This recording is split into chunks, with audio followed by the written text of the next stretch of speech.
for glory. Just did it.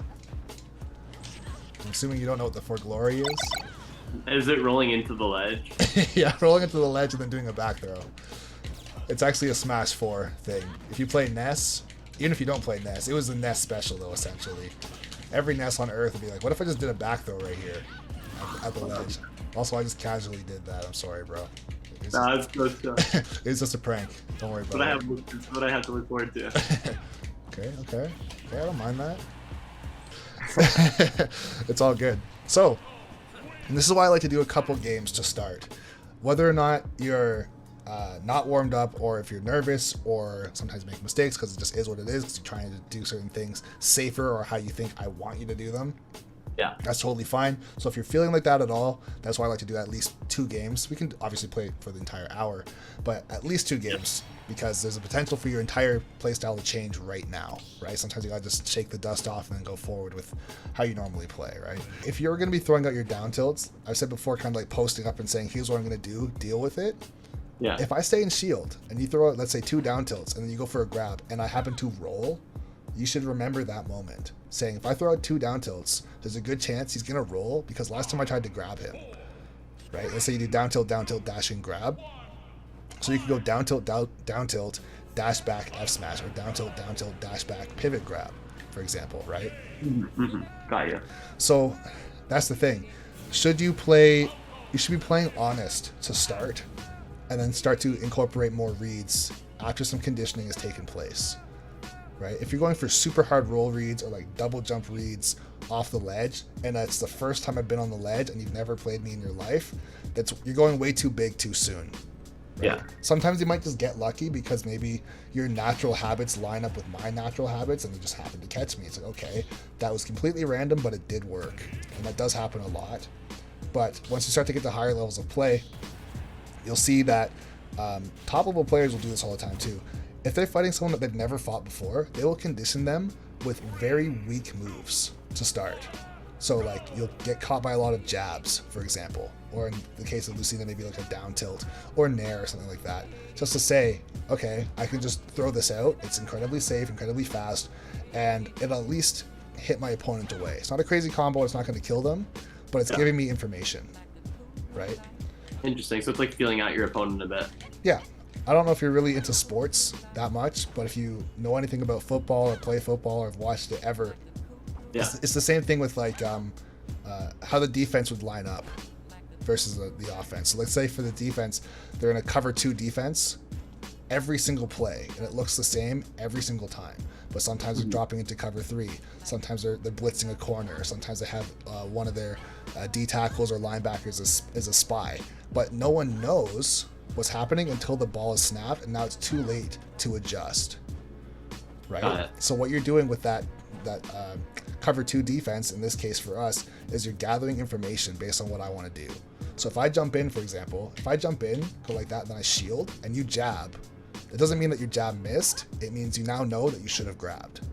Yeah, got it. Right? So you're going to make a little adjustment on, let's say, the next play. So you still come out, you go towards me, maybe you do jab 1 only, and then you go for a grab. Because I'm expecting jab 2. Because that's what you did last time, right? Got it. So yeah, it's actually really intricate if you break it down like that, right? But it's, once again, if you pay attention, say every single time that we come together, this is a play. That's a new play. Go like this, that's another new play. Every single time. You're bringing a new idea to the table every single time. You're showing a new defense or new offense every single time, right? That will keep me from like getting repetitive too. Yeah. And that's the thing. A pro player will not only track everything that they've done and what has and hasn't worked, but they're also tracking everything that their opponent has done to stop them or what they've had success against their opponent doing. So if I jump in, let's say, for example, I go like this, then I dash back and S smash, and they just start charging it like this. Yeah. Right? If you know I'm going to do that, you could try and do 2 things. One thing would be incredibly risky. The other thing would be more conservative. The first one you would do is wait for me to finish my F smash, and then probably go for a forward tilt, dash attack, or a dancing blade. Or if you are an absolute madman, you could also just run up and counter, but I would probably never do that. You could try it, but that's the thing. You would have to try and bait me out. That you'd have to just know. You'd have to 100% just know. If I run up and counter, I'm not going to continue my charge, outweight the counter, and then just hit you like that. Yeah. Right? Got you. But like that's one of those things. I can kind of compare this to I don't remember who talked about this in the past, but it's like you don't have to put your hand on every hot stove to know that a hot stove is hot, right? So you don't have to be like, oh, I shouldn't run up and just do this because it's not going to end well, right? You don't have to test it out every single time. So that's how you have experience from playing other people in the past as well, to say if I run up and counter, there's a good chance it's not going to work.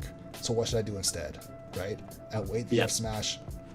Sometimes if someone's charging an F smash, this is probably the worst bait in the world that people will go for, is they will run in, run back, run in, and then counter. And that shit still does not work, bro. It's like that everyone tries that. If they have a character that has a counter, they try that every single time. Or, oh my god, so often. It's the dumbest thing. They'll either try that, or they'll do dash in, dash out, then dash in with something, like a dash attack or maybe a grab. But it's like, if you try and dash in, dash out, dash in with an F smash, my F smash is coming out before yours. Yeah. Right? The idea, realistically, is when you dash in the first time, that I'm just going to let it rip. And then miss you, have end leg, then you're going to dash back and hit me. Right? But that, no. Don't fall for that. You want to play the more conservative route. It's the same thing, like, let's say if you are, I know we're doing a lot of talking, but that's kind of what we're here for. If you're on the edge, let's say if you're here, right here, you're charging an F smash. Right? Right now? No, you're the one, let's say, ledge trapping me. So you're doing the F smash towards me. Yeah. Right? If you're doing that, never in a million years should I go like this and think I can just hit you. Yeah. Maybe at very low levels of play, you might have bad reaction time. You're not used to the timing of my move specifically, and I get away with it. But if you're even moderately good, you're going to let that go, and I'm going to die. Right? So some things you just don't challenge. Right? Personally, you should never really hold a charged smash attack ever. No, right? Yeah, you really shouldn't. But that's the thing. Sometimes, even high-level players, depending on who they're fighting against, if they're fighting a lower-level player, or maybe they're going for like a 2-frame, maybe they're doing this type of a thing, so they're going for that. Actually, this is probably a more realistic situation. Let's say if you're fighting someone, they're going for a 2-frame, or maybe you're going for a 2-frame against me. A bad Falco player would jump up from here and try and hit them like that. Right? You don't want to do that. Realistically, as a Falco player, you would probably want to just go to the ledge like this, or if depending on the character, if it was Lucina and you're gonna start charging an F smash right there, I wouldn't be able to hit you. So it's pretty much up to you to mess up for me to not die, right? So if you're someone like, let's say, Fox or Falco, if you are on the ledge, let's say you're standing like right here, I can still hit you. Right? Because you're so close to the ledge. So what I'd want to do is something like that and try and hit you. Okay. Right? That'd be the most optimal, potentially, because it's like, bro, they're not going to mess up the 2-frame if it's a good player, and I have literally no chance of living this unless they mess up. I might as well try and hit them in that regard.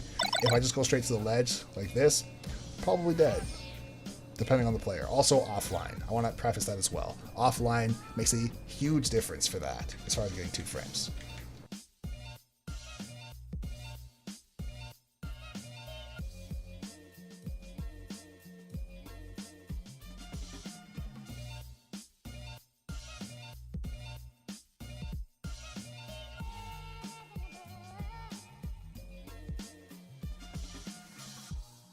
Stereophonic sound for the home is recorded on 2